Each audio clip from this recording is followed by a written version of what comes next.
siya, pag stable na yung African talisay, hindi na siya mahirap alagaan. Kahit hindi mo araw-arawin pagdilig, okay lang. Ayan, hindi naman to inaaraw-araw namin pagdilig guys. Pinabayaan ko lang to. Ulan, init. Ayan, okay na siya. Stable na yan kasi meron na yan siyang ugat. Nagpapalit lang pala yun ng dahon.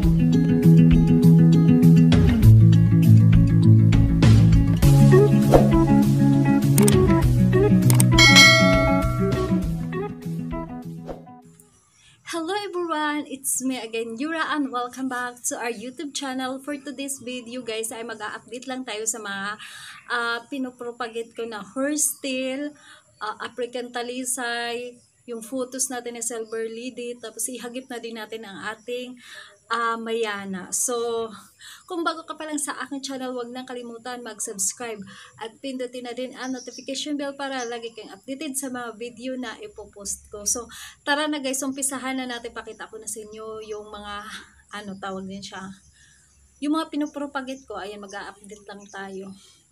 Ito siya. Ito na po yung pinopropagate ko po nung dalawang buwan na yata to, isang buwan. Ayan na siya guys. Yan, dumami na siya. Ilan lang yung nilagay ko dyan. Pero hindi ko yan siya pinuputol-putol. Ito yung mga pinuputol-putol ko. Kung nakita nyo yung unang video ko nito, meron akong ginawa nito. Ginupit-gupit ko siya ng hanggang ganito siya guys. Yung mga lang siya, ito yan yung mga ginupit-gupit ko. Tapos, inaano ko siya, tinanim ko yung lupa, yung garden soil lang yan na may halong ipa. Tapos ayan, pinabayaan ko lang siya sa araw at saka sa ulan. Tapos ito na yung mga tubo niya, ayan, mga tumubo na mga anak-anak niya. Yan siya. Yan. So, yan na siya guys. Para tumaba, ito kasi kaya siya payat kasi kakatanim ko lang yan. Ay, bago pa lang yung niya, umusbong yung suhi or suloy. Kasi yung iba ayaw nila sa suloy kasi mali daw. Suhi daw. Suhi, ayan, suhi. The same lang po yan kasi dito sa Batangas, karamihan ginagamit yung suloy na words sa mga nag-aalaga ng halaman. Ayan, kahit na i-google nyo yan, ayan, suloy, suhi, the same lang. Sa Bisaya ay saha. Yan siya. Para tumaba guys, ang gagawin nyo, lagi nyo siyang basain. Sa hindi po nakakaalam, i-search nyo, ginagawa din to siyang gamot. Ang tawag niyan ang horsetail. Then ito naman yung natin guys. Tawag nito, photos to siya na silver satin. Silver satin ba? Silver lily. Yun, hindi ko pinapakita to paano ko pinopropagate. Ko lang kasi, isasama ko kasi to sa ipamigay ko guys pag okay na yung mayana natin. So, dun tayo sa ating African talisay. Yun kasi may African talisay akong pinopropagate ko din dati. Kumustahin na din natin sila guys. Tara, dito sila. Dito ko kasi nilagay yan siya sa malilim. Ayan. Ito yung transfer ko dati na minarkot to siya. Ang nito, propagate nito ay markot lang to siya guys. So, yung layer na nito na mayroon din siyang nito na mahaba. Doon kami nagmamarkot, pinapaugat lang. Then, yung umugat na siya mga 2 months guys. Ayan, 2 months pwede na siyang ilipat. So, ito na po siya. Yung hindi ko siya na-videohan yung nagkalagas yung nito, dahon. Kasi ganito pala siya. Pag tinatanim pala, pag tinransfer, naglalagas muna yung dahon. Din, kasi siya, magpapalit pala yung ng dahon. Pero to siya guys, stable na to siya. Ang maganda nito sa African talisay ay, siya, pag stable na, hindi siya mahirap alagaan. Doon lang talaga pag propagate, ang hirap-hirap niyang guys, i-propagate, ibuhayin. Pwera lang sa akong i-markot nyo. Yung kayo ng tangkay, tapos lagyan nyo ng lupa, tapos balutan nyo ng, ng tawag niyan, cling wrap. So, tumatagal siya ng 2 buwan. Ito, 2 buwan to siya guys, bago ko nilipat dyan. So, ito na yung, ito na yung update ko sa African talisay na ayan, kung nakita nyo yung tinanim ko siya, transfer ko dyan. Stable na yan siya guys, okay na yan. Kahit ulanan, maarawan, hindi na yan siya mamamatay. Yan, so dun sa isa pang African talisay na pinopropagate ko, tara guys. Kabilang to siya sa pinopropagate ko din.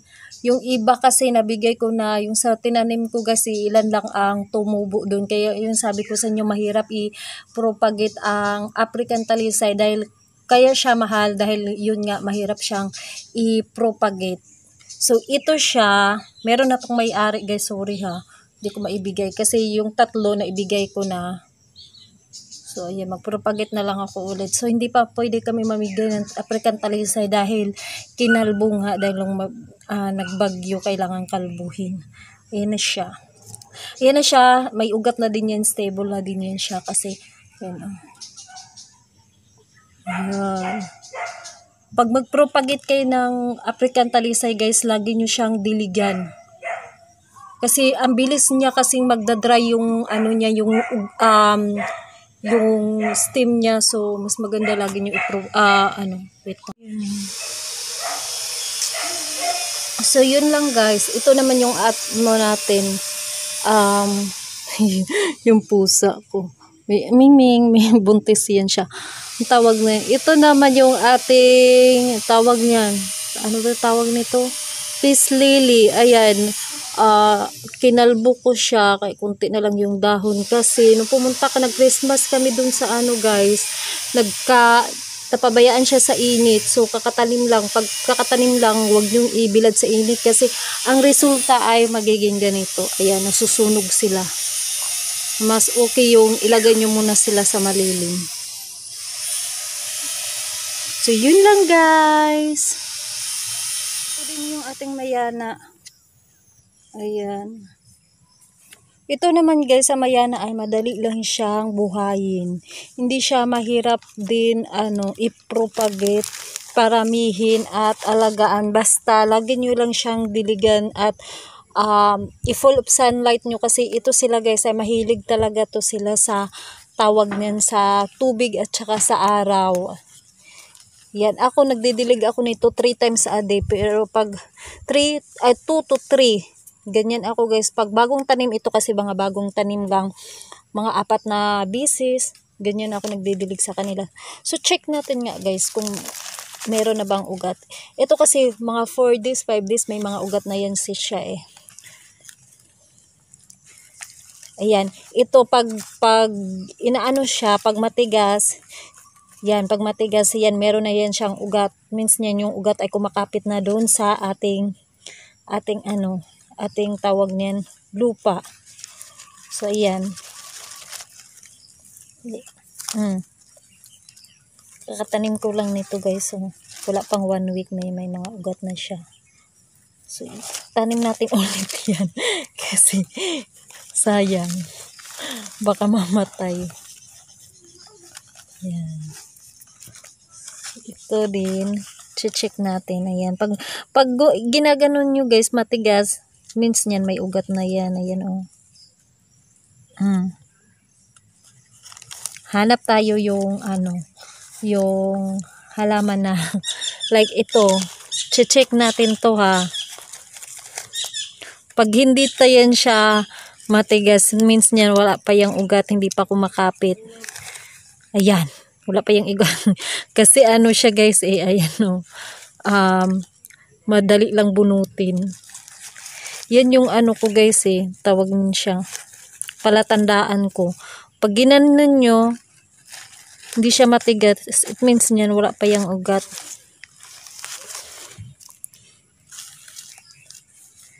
Yan. So ito kasi dagdagan ko pa yan guys kasi kunti pa lang to.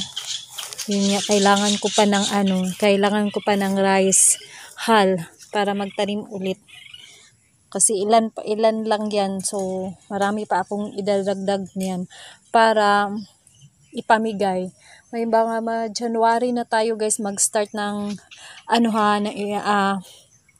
magbigay.